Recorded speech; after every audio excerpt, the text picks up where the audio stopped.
to be with us here today.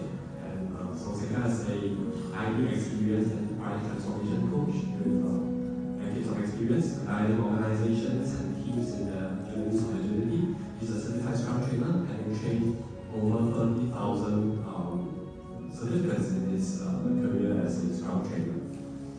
He's also an expert on agile, lean thinking, and various related strategies and techniques. So it's a privilege to have Sekhar with us here today.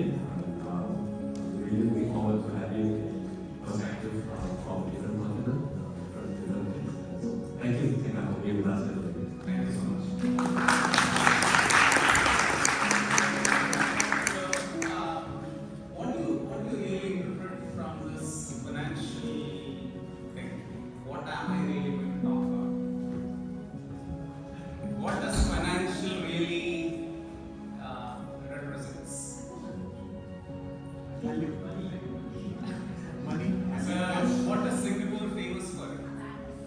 Banks. Yeah. So you know what happens in banks usually? Yeah. And that's what I'm going to talk about. So it's been I trained close to 30,000 people. Yes. Yeah. I think everyone in the bank hear me, right? Even if I keep it really far. Okay. Banks, I often see there is too much of what I call it as mess, or I call it as the impossibility of simplification. How many of you have experienced that? Yeah. So it's so hard to simplify things, and the more messier it is, the more people just surround around it, and then you know what happens. So, me, I'm Sekhar. I was a CEC reviewer, Scrum Line CEC reviewer for almost 9-10 years. And I read so many applications, and one of the biggest challenge in banks is the simplification. And that's what majority of my talk is going to be based on. So, okay, so what does that you see here? So what does that you see here? With, I cannot put the red on this. Okay, yeah. So what does that you really see here? So, the kind of challenges that we see in banks. And most of the time, we apply a lot of complex scaling frameworks in banks, and then instead of scaling agile practices, we scale problems. I still don't get it. Why is that you scale problems instead of scaling agile ways of working, agile practices? And when your problems go bigger, and this is what happens. There is a small thing where Agile is implemented, and then we are Agile. Okay, so my way of looking at it is, I call it as fragmented implementation. You just do it in bits and pieces in many organizations, in many teams I've seen across. Just do bits and pieces here, and that Agile thing is a tick. You just wanted to tick it that and we tell the outside world that we are all Agile. And in fact, it is more of fragile rather than Agile. And many times I see this coming across where the real challenges are often ignored. And it's more of Agile lip service. And it is so hard for leaders to unlearn their old ways of working and go into Agile ways of working. So, if someone asks me what is easier for me, learning any Scrum or Agile or any framework,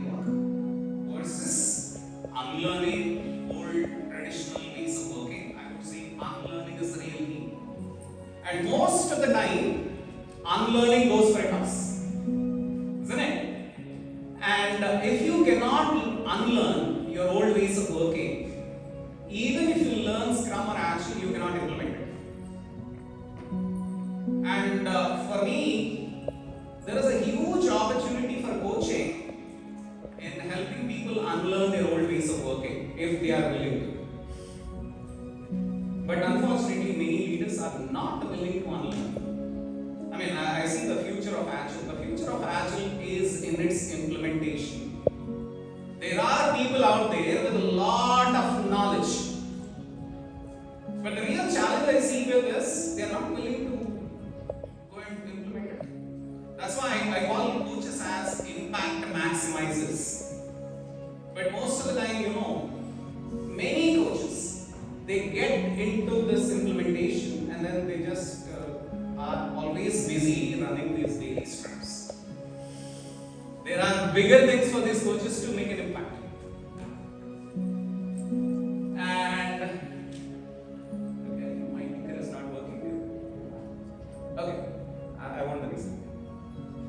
Okay, so what do you think is the biggest challenge in implementing agile ways of working in your team or organization? I want some inputs from some of you.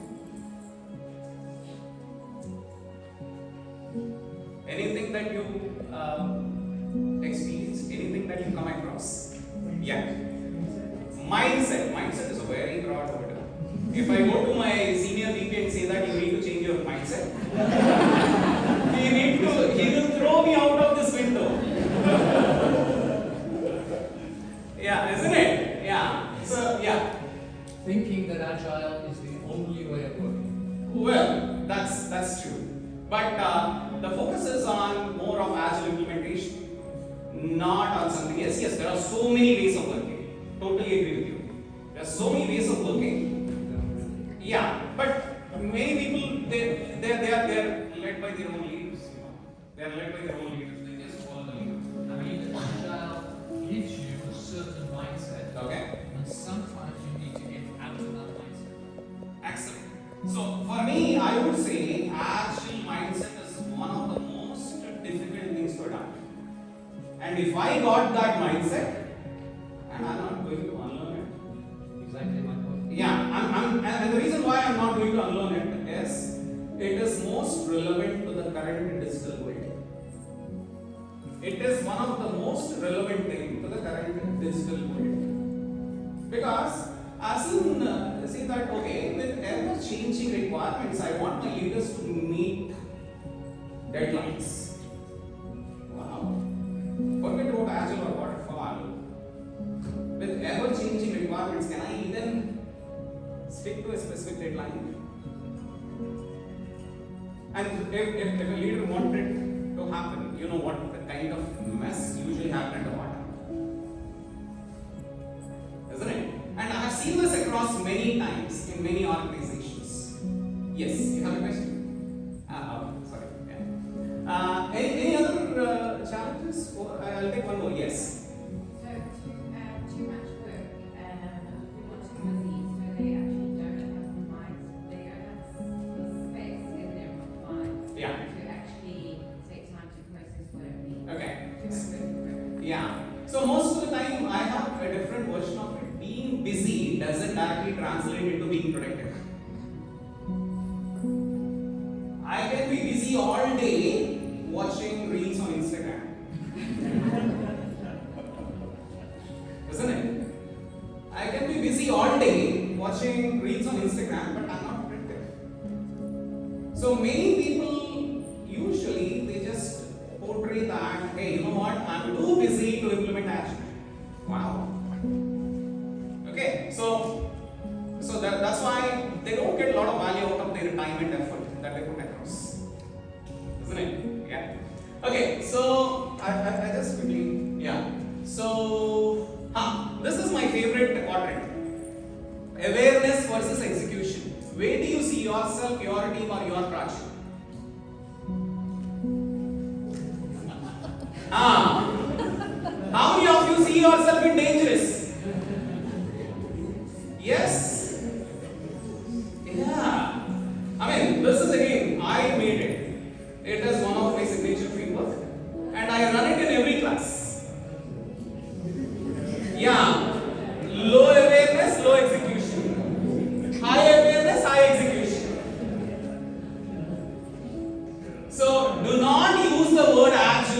you are in dangerous. And many people nowadays, they say it is hybrid. How many of you familiar with this word hybrid? Yeah. People find all the lame excuses to learn and implement stuff. Okay, so if you are in dangerous, all the best. Yeah, I will see what is going to happen down the line after a few months or a few years. And I've seen especially organizations who are in dangerous. What they did is after 2 years, we tried it, it didn't work, let's go back to waterfall. As if waterfall is going to solve all their problems. And this is where many people, one thing is either they don't know it, or I also say that half knowledge is very dangerous also. So you only say that to me Agile is implementing those daily meetings.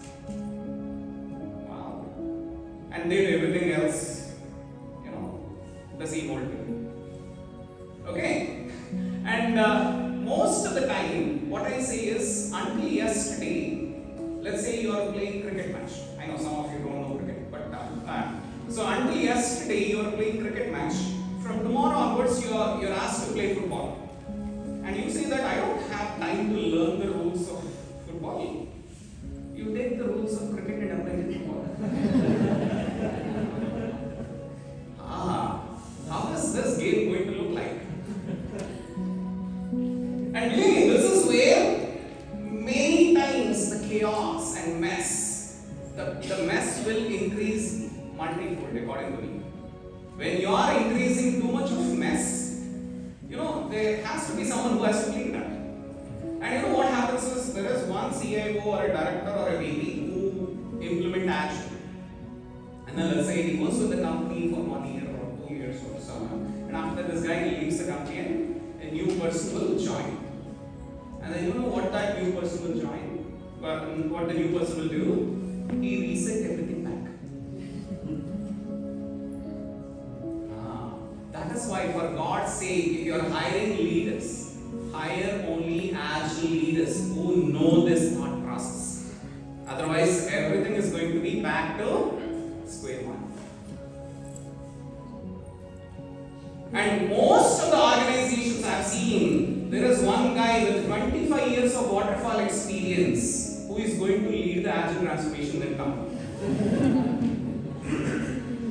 And I can see the future of that implementation.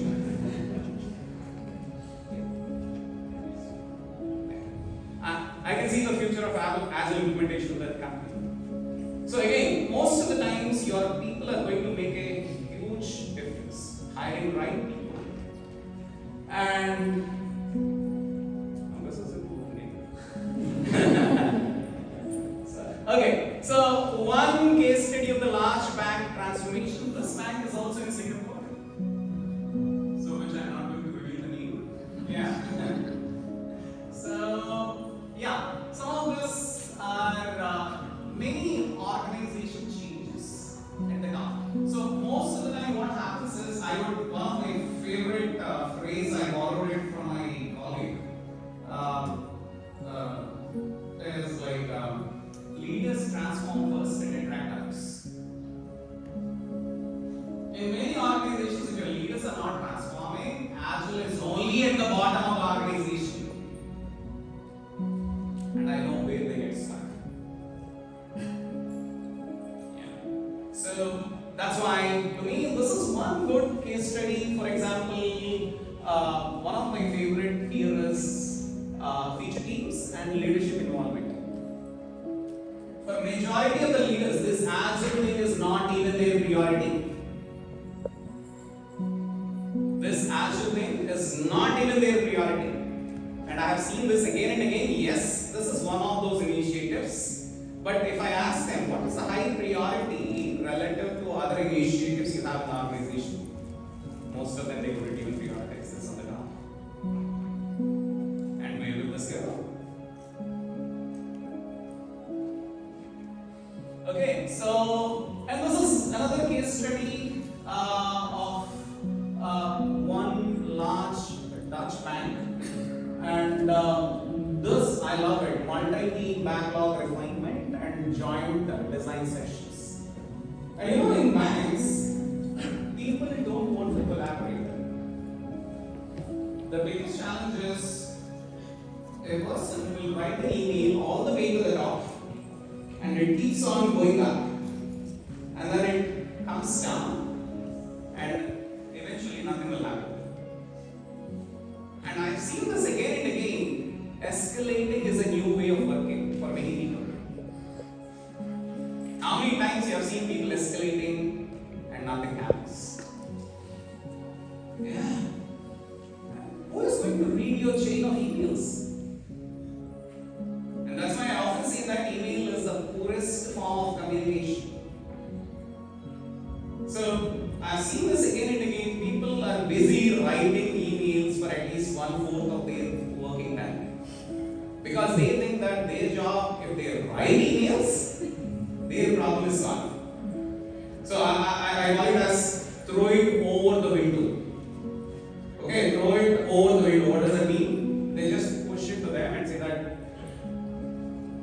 it's not my problem, it's somebody else's problem, isn't it? Okay, so on to the next slide. Oops. Okay, is this the same one? Yeah. This is another fintech company. I think nowadays we know fintechs, right? What are fintechs doing, sir? Only individual capital money. Okay, what else? What does fintechs use for? Innovation. I like it. And you know, I have never seen people innovating with old ways of working. People are busy firefighting day in out. The biggest challenge I see is people cannot think outside the box. I was talking to Kent Beck the other day, who was coaching at Facebook. And they say that at any point of time, Facebook is not going to have less than 100 ideas and experiments to experiment. When you are not doing rapid experimentation, when you are not innovating, you don't see a business impact. Because most of the time, the business impact is going to happen based on how much you are willing to experiment and fail. And many leaders, they don't want to experiment, they just deliver. So, I usually say this. For how many of you can connect to it? The operation was successful, the surgery was successful, but the patient died. So, the surgery was successful, but the patient died. And we developed products very hard for 6 months, 1 year. We do all the hard work.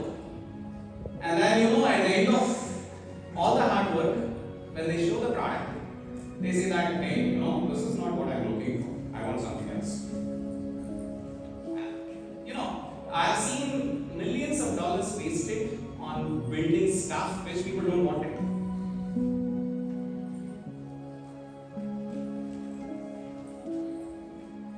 Okay, so why is it important to break traditions? Again, a lot of this you might have seen it. But the summary of all this is to make a business impact. We don't want to implement Agile just for sake of it. We want businesses to thrive in the midst of uncertainty. And that's precisely what it is. Okay, so again, I have told a lot on leadership, again, customer focus. I've seen many people, they make internal processes that go against the customer.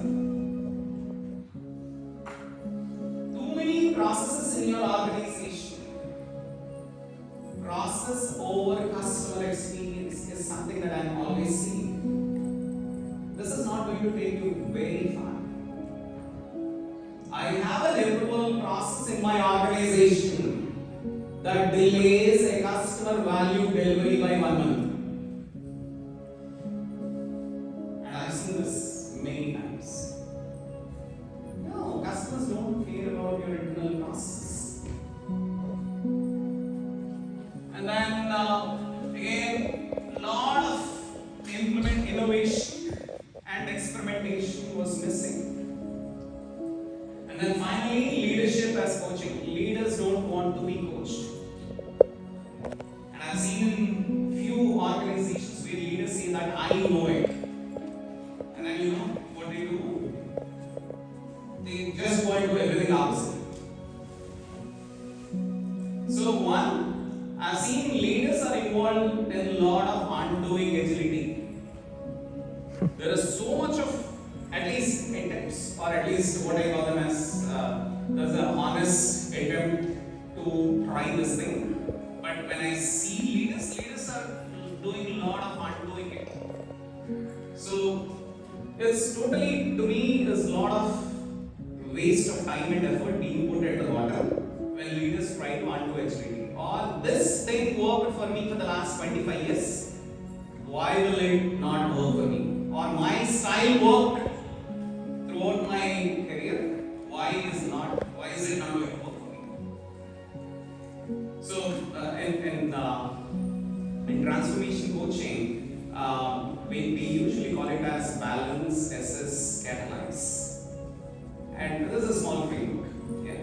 So okay, one of my friend Kareem, he made this 6 enablers of business agility, and I love this a lot. Okay, so leadership and management, innovation culture, organization structure, people and engagement, governance and funding, and the ways of working. So these are the 6 enablers of business agility, and most of the time, you see at least majority of them are missing. For example, organization structure. So you see like a deep-rooted hierarchy. I mean, in one of the organizations I've seen from the bottom, the junior most staff, all the way to the CIOs and CEOs, there are 12 intermediate layers. And then you know, the communication don't happen at all.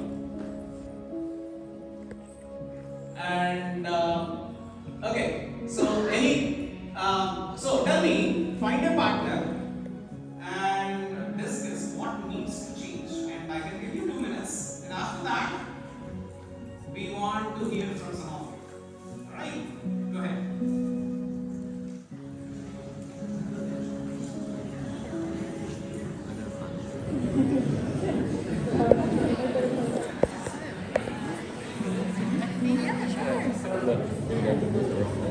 Yeah, I think we all get stuck definitely. So since we were we'd like to hear more from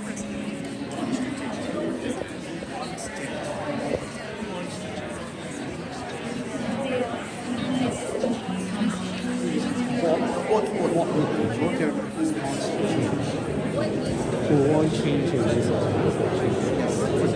Yeah, lots of people want to be.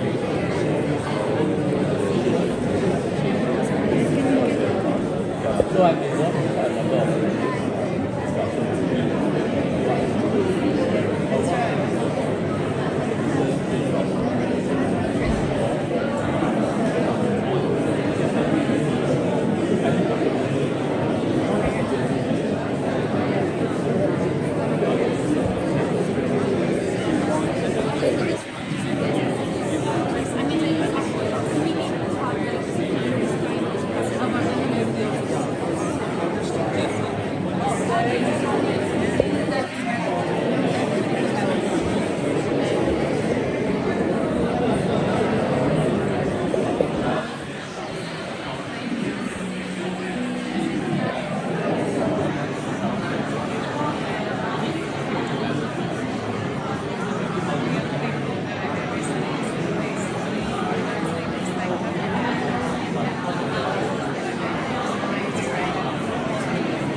Okay,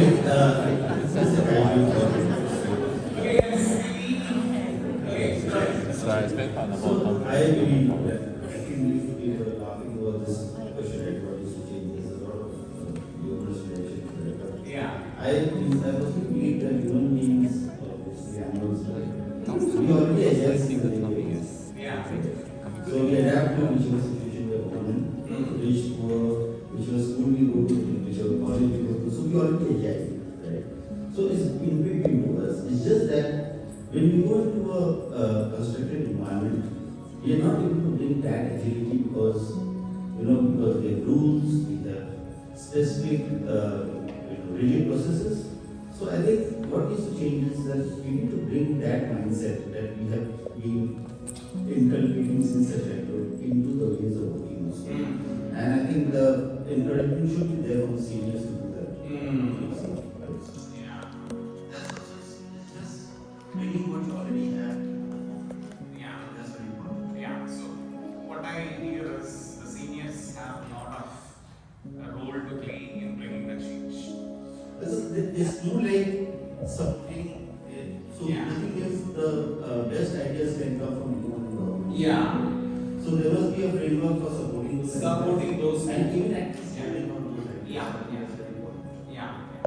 Great. Thank you. So on that note, see, one thing with all respect to coaches, so you can do all the ICF, you can do all the wars, you can do all the certifications in the world. But the biggest challenge I see is if a coach comes into your organization and this coach don't have agile competencies, then I call it as mostly a misaligned coaching. It will go in a different direction most of the time. And the real reason why I see this many times it happened was, yes, coaches primarily focus on bringing that shift. But that shift, is that worth the shift? Is it aligned to the new agile ways of working in your organization? Is something that is questioned.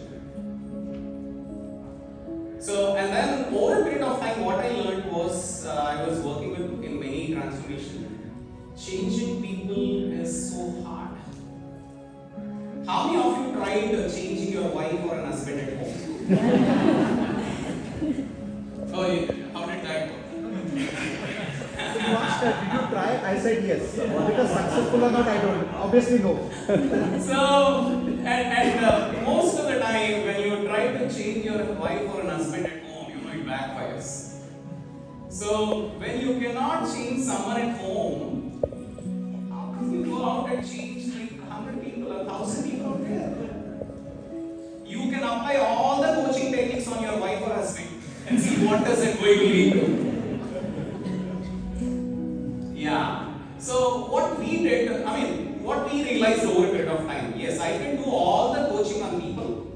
One, bringing that shift.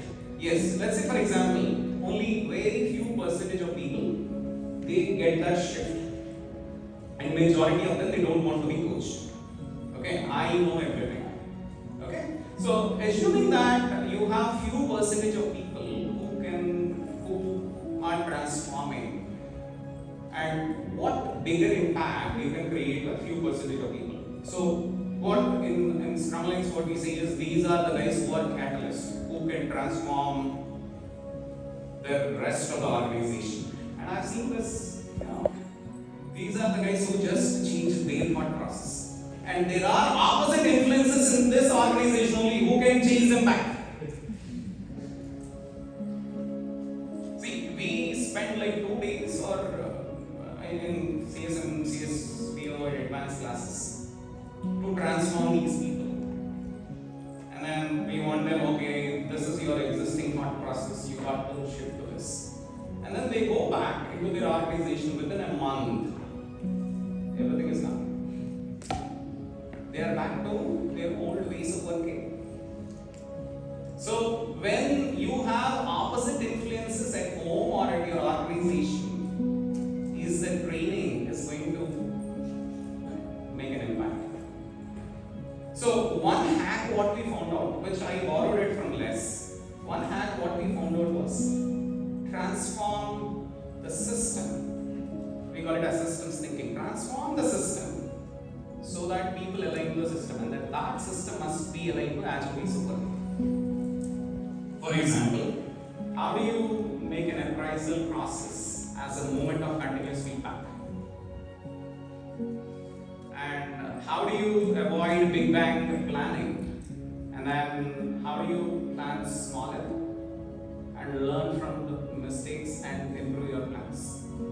So that is something which worked for me next. So how do you transform a system in your organization where it helps the change? Because I've seen in many organizations, you have these agile groups in the organization who comes to the teams and say that, hey, you need to be a very strong team. But you have an appraisal process out there that measures individuals. Now tell me what is happening here. Okay, so I'm totally, I've seen so many of this where there are negative influences in the organization. From one side, you are doing all the hard work of transforming people and all that. From the other side, there are systems and processes in the organization that undo everything. And this is not going to go very far. At some point of time, people get stuck in this gang war. You have seen, right? From one side, you are applying, all the coaches applying a lot of pressure to transform. From another side, you have structures, processes, and leaders who are undoing it. It's not going to go very far. Within 1 to 2 years, I know where this is going to get to. Okay? So, any other change? One more change that I want to do? Yeah? Willingness to change. Willingness to change, which no one will have. See, I was, this is my favorite. Who wants to change? And they look at each other. How many of you want change in the organization? Everyone say yes. So my biggest worry is if people don't have an incentive to change, they will prefer to remain the status quo. And no matter how much you apply, it's not going to go really far. How much force you apply, it's not going to go very far. Okay. Any quick, again, a path from this jungle? There's a lot of this which you can predict.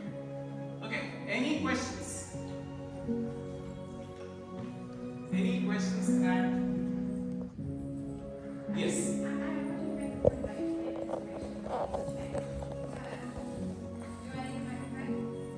So the question, what needs to change? So to your point around, do people really want to change? I think that there's also, there isn't enough of a burning platform to change. So the accountability to deliver value and measure that value is missing a lot of the time. So there is no, why should I change? Because exactly. I'm not really being measured. And then a few years down the line, the project or the initiative gets Exactly. So I think from the top, there's not enough accountability. So what are the consequences of not changing? And that is also something that I often see. Do I have an incentive to change? And what happens if I don't change? And these are the two questions everyone asks for themselves before they want to change. Yeah. Thank you so much for bringing that up. Any other questions? Yes.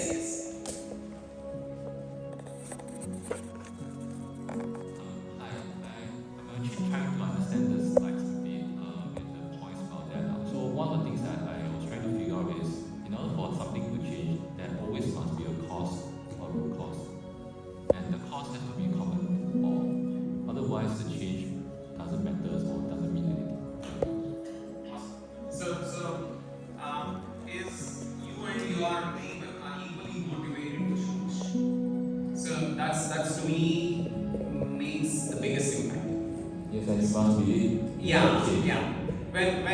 So let's say if your team member is not motivated, or if your team members see a low value in that change, then this is going to fall flat.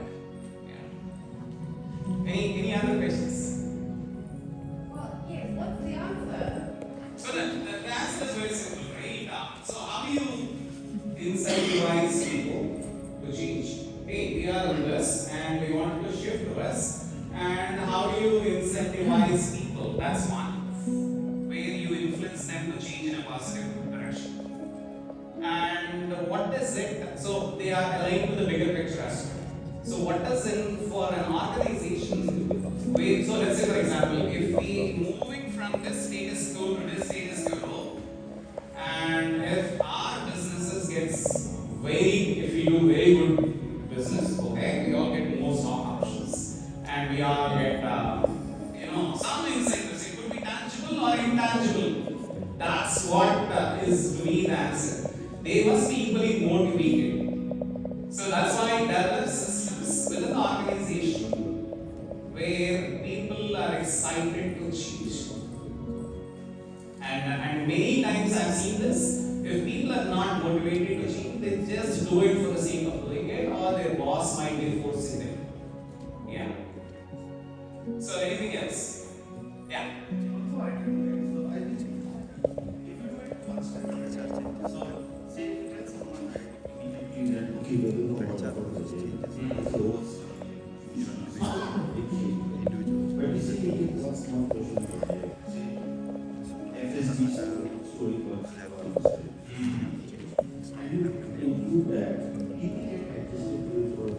Okay.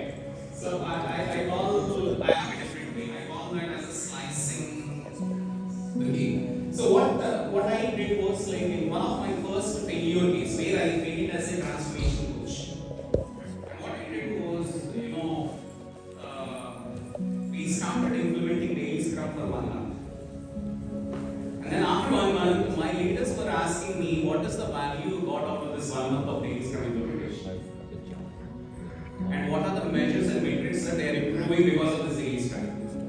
So to me, I never take the process that way of working.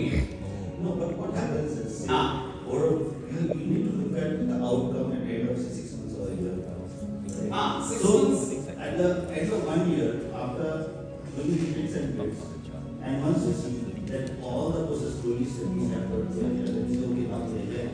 So, Okay. you're done with transformation already. You don't even realizing you're part of the transformation. So every transformation must be measured towards a business goal. Okay? Every transformation, otherwise don't do it. So what is the point of doing all this? Let's say for example, we wanted to deliver something, okay? So I call it as faster time to market. Okay?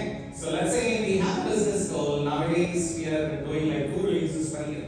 What does it take for us to do 12 releases per year? So let's say you have a very broader business goal. Based on the business goal, you try to align your practices that can achieve the business goal.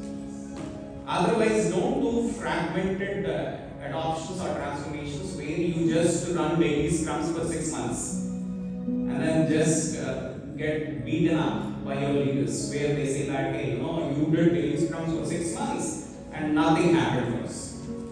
Because most of the time, your leaders measure everything that aligns with their KPIs.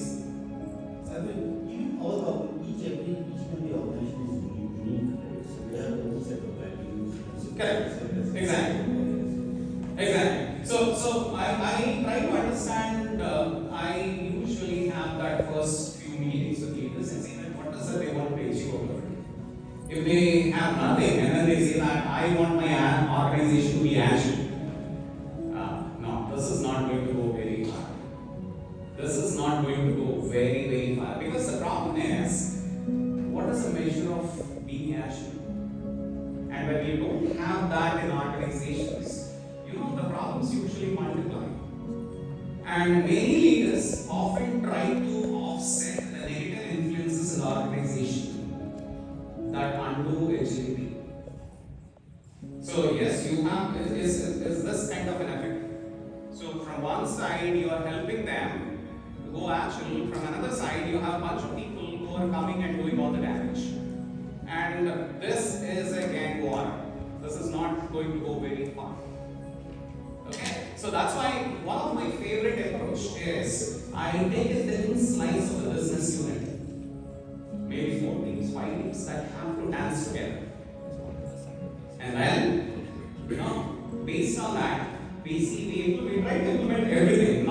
bits and pieces on these 4-5 leaves and see there is a natural way of they show a continuous improvement, let's say for a quarter.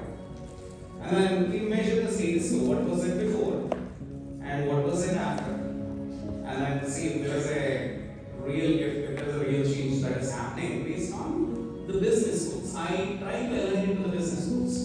For example, if someone says that I want a faster time to market, so now I start working on, okay, let's have cross-functional teams. Let's have teams sprinting together. So these are some of the basic things that I would keep in mind. Yeah. So yes, there is a lot of knowledge out there. I've seen many agile coaches, they study too many things, and then they come back and say that, okay, my organization don't understand agile. Oh, there's no point of studying so many things to see that. Yeah. Okay. Anything else? Yes.